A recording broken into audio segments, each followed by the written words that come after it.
From taking breaks to compose haiku to following foxes across the game's beautiful titular island, Ghost of Tsushima can be relaxing, but it can also be brutal if you're not prepared.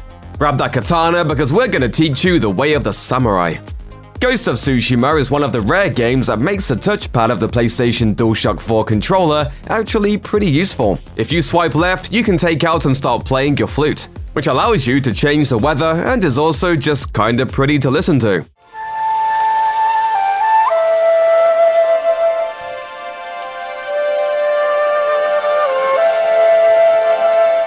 If you swipe right, you can clean and put away your sword in a cool animation that was initially seen in gameplay trailers for Ghost of Tsushima.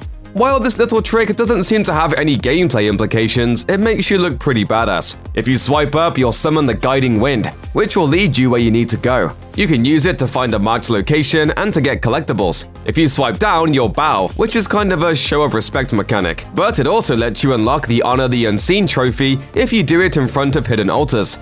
Whenever you come across one of the hundreds of Japanese corpses scattered throughout the land, you can make Jim bow to the body and he'll say a reverent departing statement to the dead. Jury's still out on which directional swipe will let you tackle bovine NPCs away from bonfires. It's for your own good, Betty!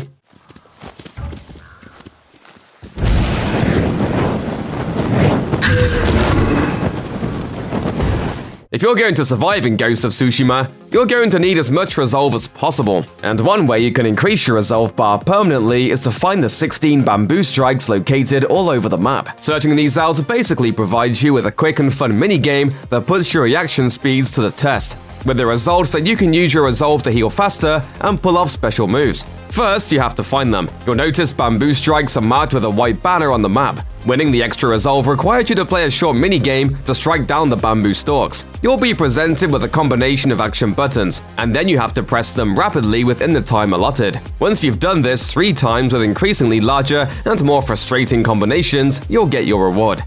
As you travel through the world, you'll see golden birds flying above you. While it may not be immediately obvious to you what they're for, you're definitely going to want to follow them. It's all part of the Ghost of Tsushima's built-in method for getting you where you should go. Watch out for these yellow songbirds, and if you can't hear them, you might want to activate your focused hearing ability to pick them up more easily. Basically, the birds take you to the nearest point of interest. This could be an enemy camp, a haiku location, a side quest, or just a really pretty landscape. Whatever it is, you'll find something to do there, and it will be worth your time. Plus, they represent a sweet bit of foreshadowing. Remember this scene from the beginning of the game? You're not alone, Chin.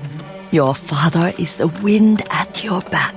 Your mother, the birds in the trees. Among the places of interest the golden birds may lead you to in Ghost of Tsushima, the haiku locations allows you to sit down, enjoy the beauty of the scenery, and compose poetry. It's not particularly groundbreaking poetry, as you're basically given 3 pre-written lines to put together, and their meaning doesn't get terribly profound. A hidden respite. Gently cleansing, stand refreshed. Prepared to change course.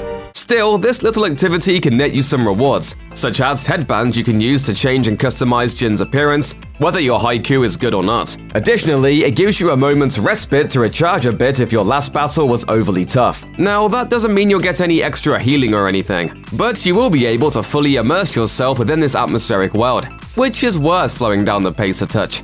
At the beginning of Ghost of Tsushima, you'll have a single combat stance to utilize. However, as you progress through the game and defeat Mongol leaders, you'll start to unlock other stance options. Since you've already grown accustomed to the original stance, you may not initially think to use the stances you eventually earn, but you should start practicing them immediately. It makes a big difference in the game, especially once you start upgrading them and using complementary armor.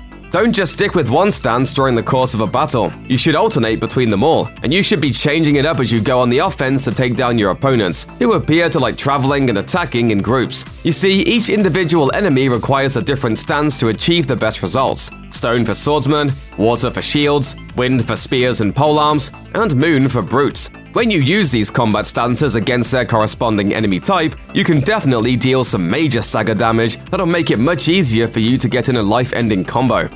Once you injure an opponent in battle, you may see one of your nearby enemies start to crawl away from you. If you're tempted to show mercy and let any stragglers go, don't. When you're prompted to end suffering, do it. And no, this isn't a morality thing, it's a gameplay thing.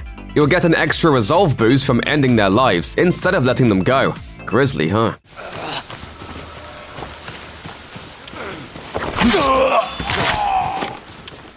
This is something you were briefly taught during the tutorial as a piece of text exhorting you to kill enemies, although you may not have taken it to mean all your enemies all the time. Each time you defeat someone, you receive 1 charge. You may receive up to 3 charges for each kill during standoffs. Since you definitely want as much resolve as you can get, this is a good way to recharge. Squelch your squeamishness about those brutal, gory kills and execute those who oppose you. Then watch those little circles that make up your resolve meter fill up. Check out one of our newest videos right here, plus even more SVG videos about your favorite stuff are coming soon. Subscribe to our YouTube channel and hit the bell so you don't miss a single one.